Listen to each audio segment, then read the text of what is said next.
Anyone with their hazard lights on, and the fight over fluoride in the public water of Oklahoma has just begun. KOIM News at 10 is next.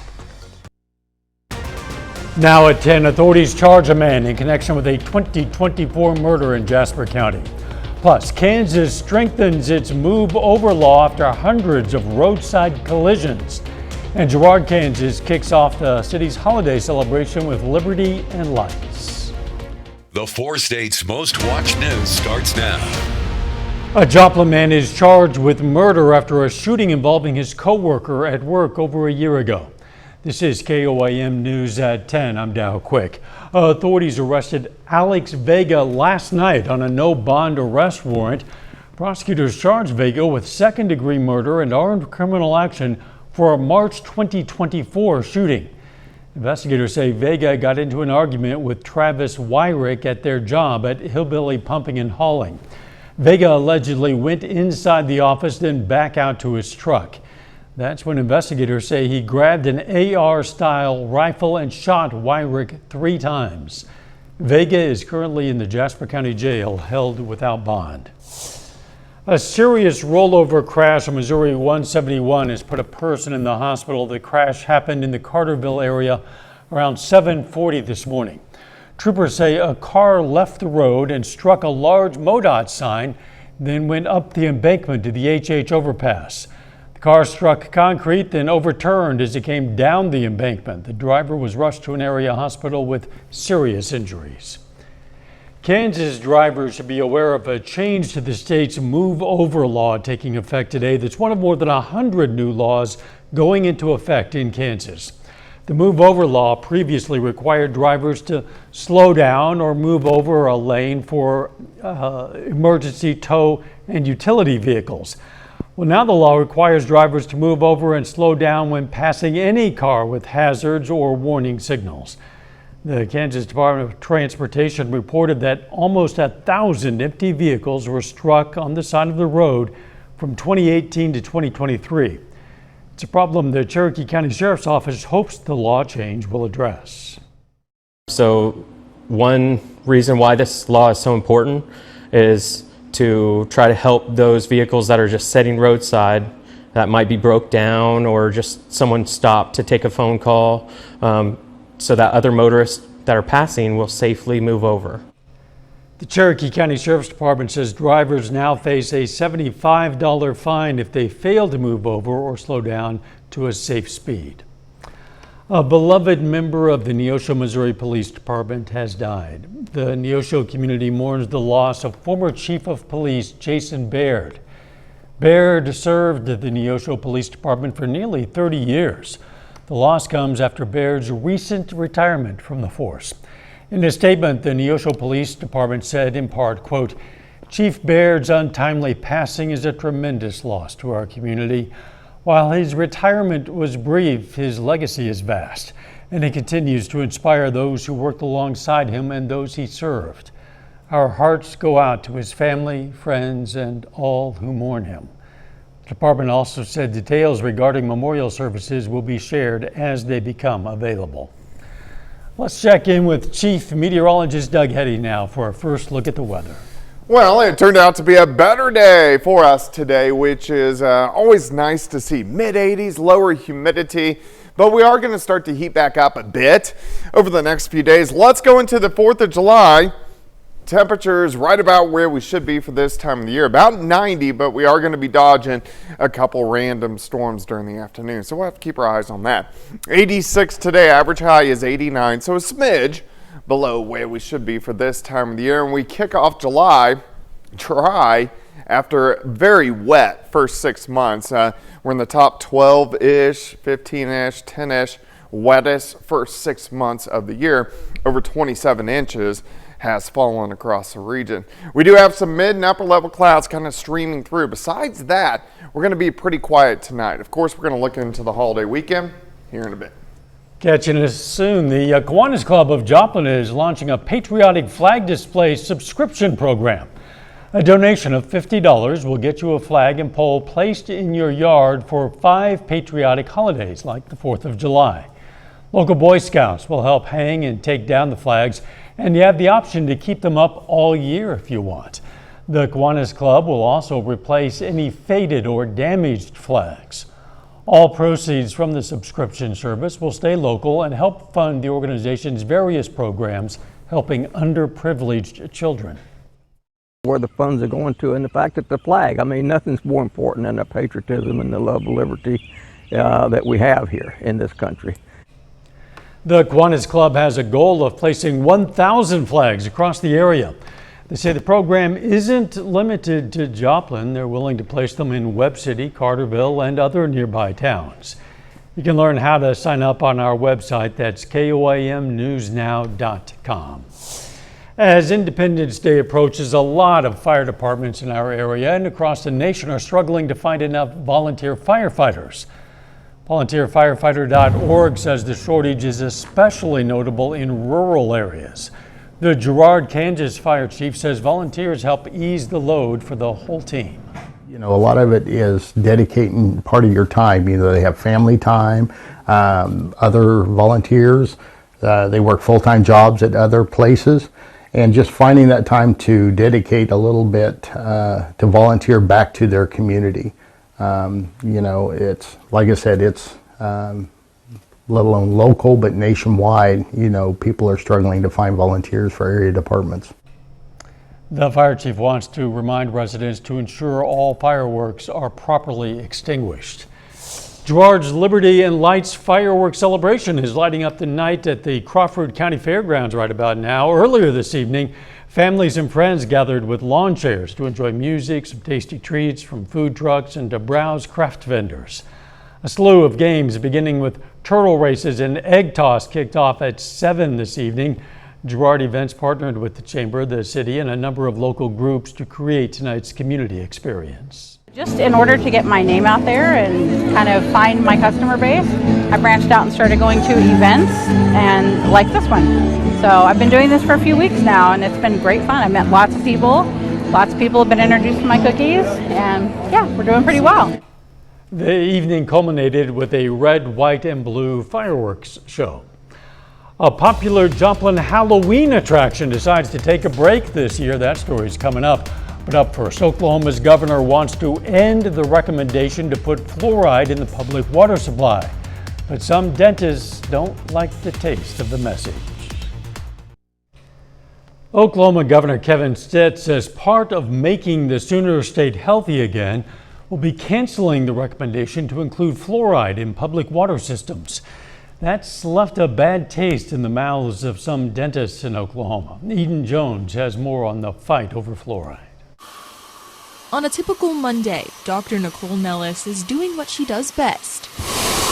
As a dentist, she applies fluoride to teeth every day, but she says these treatments in the chair are only one piece of the puzzle. When we drink the fluoridated water, it's, going into our mouth. It's a neutral pH. It's helping rinse away the acids and the bacteria that's in our mouth. But Governor Kevin Stitt's Make Oklahoma Healthy Again initiative includes directing the state health department to stop recommending fluoride in public water systems. I literally couldn't believe it. I've been a practicing dentist for 11 years. I never thought that this would be an issue that I'd have to address in my career. She says at high levels, fluoride can be toxic, but says it would take a lot. You would have to drink 92 gallons of water in one sitting to get fluoride toxicity from the water. The Oklahoma Dental Association says removing fluoride from water could increase tooth decay in the state by at least 25%. I already see massive amounts of tooth decay in my practice. I couldn't imagine a 25% increase in decay. Dr. Nellis says this is a mistake Oklahoma will feel for years. We know that community water fluoridation is safe, it's effective, it's a very low-cost means of providing a simple public health measure to improve the overall health of Oklahomans. The city of Tulsa says it's added fluoride to the city's water supply for more than 71 years. It says if and when federal regulations provide new recommendations, local health officials will review them first before voting on any changes. A 5-year-old Oklahoma boy is in the running for a $20,000 cash prize in a junior ranger competition. Lincoln Wilson was born 6 weeks early during the peak of the pandemic. Since then, he's loved being outdoors, so much so that he entered a contest he saw in Ranger Rick magazine, encouraging kids to share their love of nature. Lincoln is now in the quarterfinals of that contest. The winner will also be featured in Ranger Rick magazine and get a chance to meet celebrity nature personality Jeff Corwin. I'm going to go see the Northern Light. Why do you want to go see the Northern Lights? Because it's so pretty. The winner is expected to be announced in early August.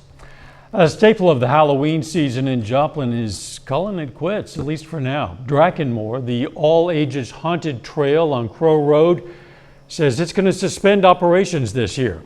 In an open letter to its fans, a spokesperson for the attraction says success has brought some difficulties. In recent years, Drakenmore has attracted as many as 1,000 visitors in one night. The open letter goes on to say the family fun business isn't closing forever, but just taking a break. A little later, Pitt State gets ready for its second annual Hispanic Music Festival, and they treated the public to a sneak preview. Plus, our temperatures slowly warming up next few days. We're going to look at that coming up. And it turned out to be a nice Tuesday for us today. Temperatures mid-80s, but the humidity wasn't that bad, which is always good to see, especially in the beginning of July into the second half stretch through 2025. A lot of mid and upper level clouds kind of streaming through. Not a huge deal, nothing underneath the clouds, but we are going to have these guys kind of passing through tonight into tomorrow morning. Here's 6 a.m., mid-60s, dewy outside as we go through the morning hours, 70s into low to mid-80s once we get to about the noon hour. And once we get into the afternoon, I think most of us 86, 87, 88 degrees for afternoon highs. Wednesday night, pretty quiet as well. Not quite as cool. It's not cool, but not quite as mild, I guess. Upper 60s for overnight lows. Thursday afternoon, smidge warmer, upper 80s, and there is a slight chance we could have 1 or 2 random storms that start to pop up. Heading into tomorrow night, into Friday morning, we only drop back into the mid-70s for overnight lows. 67 to start, 83 by noon, high temp, 87 as we go into your Wednesday. Let's look at your 4th. So 4th of July, very typical 4th. Temperatures right about 90 degrees, so 86 by noon. We are going to be dodging 1 or 2, maybe 3 hit and miss storms during the afternoon into the evening hours. Fireworks time, any storms that do fire up should start to dissipate and we'll drop back into the upper 70s. Let's go ahead and break it down for you. On the 4th, isolated thunderstorms, better chance, western counties kind of hit and miss throughout the evening hours, high temps right around 90. Friday night into Saturday morning, we may get a random few storms in here late into Saturday morning and then hit and miss storms once again on Saturday afternoon. I know a lot of people hit the lakes, camp, creeks, whatever, but we are going to be dodging storms throughout the holiday weekend. Heading into Sunday, again, we get a front drapes in, and along that front, we're going to have showers and thunderstorms to start Sunday. And it looks like during the afternoon, again, some hit and miss guys popping up. This trend continues even on Monday. Front drapes right through the region. This is the pattern that we've been in over the past 9 months, and it's just setting up perfectly for the summertime for us to get showers and thunderstorms pretty consistently, which is nice to see during the summer. We just don't want to see it all at the same time. 90 to start, 89 by noon. Or 90 on Saturday, 89 on Sunday for your holiday weekend. Looking outside right now, this is our Indigo Sky Casino and Resort Tower Cam. We are looking just outside of Seneca, Missouri. Temperatures pretty good, low to mid 70s. Again, mid 60s later on tonight. We'll hit that dew point, but at least our humidity is still not going to be too bad over the next couple days. Then it starts to creep up a bit as we head toward the weekend. Very consistent temperatures near 90 each and every day. Could be a lot hotter for this time of the year, so we'll take what we're getting. Yeah, frequently is, in fact, this time of the year. Thanks, Doug. The Missouri Department of Conservation says it's the time of year to be aware of wild hemlock. It's potentially dangerous to humans, pets, and livestock. It can also, once you cut it for hay, it can remain poisonous in a bale of hay all through its life cycle. So if it was ingested in a bale of hay, it could also still be poisonous. So most generally there's enough other grasses that they don't bother the hemlock. They will lay in it and smash it down sometimes under these trees, but most generally they don't bother it. The plant toxins can be absorbed into the skin and affect the nervous system. It can be harmful for humans as well, so be careful. July is a busy season for retail. There are a ton of sales happening, especially online. The Better Business Bureau warns consumers scammers love high sales seasons, and they'll try to offer you a deal too good to be true. Of course, that means it is. If you do make a legit purchase, don't forget to track it. Watch out for fake package delivery text messages, and don't click on any links that seem suspicious. The BBB has more information on the latest scams. Just go to our website, KOIMnewsnow.com. Still ahead, the Oklahoma City Thunder agreed to a record-breaking contract extension with their star player. And the Joplin Outlaws battle to stay in first place. John Dales has those stories and more up next in sports.